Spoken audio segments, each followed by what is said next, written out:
अगर आप 2025 में कोर्ट मैरिज का प्लान कर रहे हैं तो आपको क्या-क्या स्टेप्स लेना चाहिए और ताकि आप इन फ्यूचर आपको कोई समस्या ना हो। देखिए, जब भी आप कोर्ट मैरिज करने की सोचते हैं तो एक पूरा प्रॉपर आपके पास प्लान होना चाहिए। सबसे पहले तो आप जो है अगर कोर्ट मैरिज की सोच रहे हैं तो ऐज के बारे में आपको पता होना चाहिए कि लड़के की उम्र जो है 21 साल होना चाहिए और लड़की की जो है 18 साल।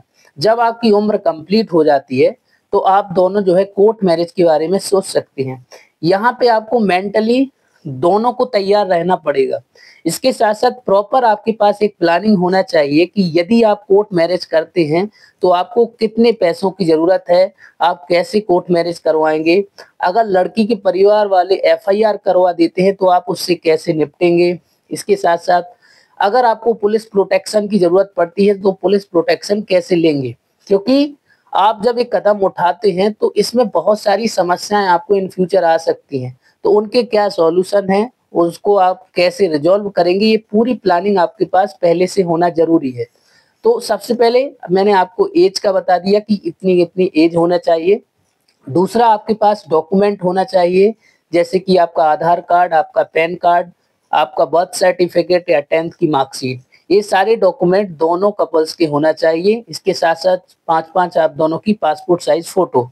अब हो गई डॉक्यूमेंट्स की बात। उसके बाद आप एक एडवोकेट्स को एंगेज करें। उनको सारी कहानी बताएँ कि कब आप कोर्ट मैरिज करोगे। वकील साहब से पूछें कि मुझे टोटल खर्च कितना आएगा मैरिज में, एक बार में बता दीजिए।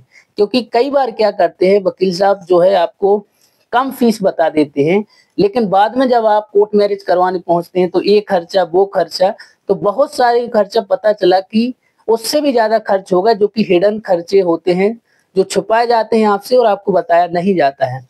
तो जिस भी वकील साहब से आप शादी करवाते हैं, तो एक फिक्स उनसे पूछ लें कि मुझे कितना पैसा आपको देना है, इसके बाद मैं आपको कोई पैसा नहीं दूँगा। तो एक बार वन टाइम जो है फीस की बात कर लें। उसके बाद हो सकता है कि आपके खिलाफ एफआईआर हो जाए और पुलिस आपको परेशान करने लगे तो वकील साहब जो है उनसे बात करें कि कैसे हम प्रोटेक्शन ले सकते हैं। प्रोटेक्शन लेने के लिए पुलिस प्रोटेक्शन लेने के लिए आपको हाई कोर्ट जाना पड़ सकता है। तो हाई कोर्ट में कैसे पिटीशन फाइल करवाएँगे, कितना टाइम लग सकता है और अगर पुलिस के यहाँ हमें इन्वेस्टिगेशन के लिए मान लीजिए एफआईआर हो जाती है, जाना पड़ता है और बोला जाता है कि लड़की को और लड़के दोनों को लेके आओ और हमें उनके बयान लेना है, तो कैसे जाओगे? क्योंकि जो है आपकी सुरक्षा जो है बहुत ज़रूरी है। क्योंकि कई ऐसे केस होते हैं जहाँ पे जो है ऑनर किलिंग भी हो जाती है हमारे देश में, तो इस चीज़ का आपको ध्यान रखना है। तो यहाँ पे जो है एडवोकेट एक बहुत महत्वपूर्ण व्यक्ति बन जाता है आपकी कोर्ट मैरिज में।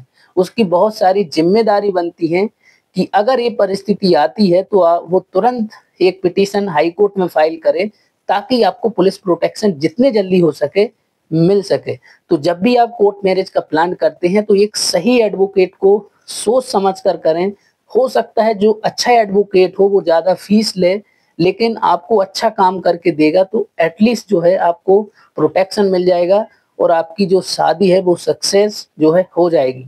कोर्ट मैरिज से संबंधित कोई भी जानकारी के लिए आप हमारी टीम को भी कॉल कर सकते हैं। हमारा हेल्पलाइन नंबर आपको स्क्रीन पर दिख रहा होगा। Thank you everybody watching this video and stay connected.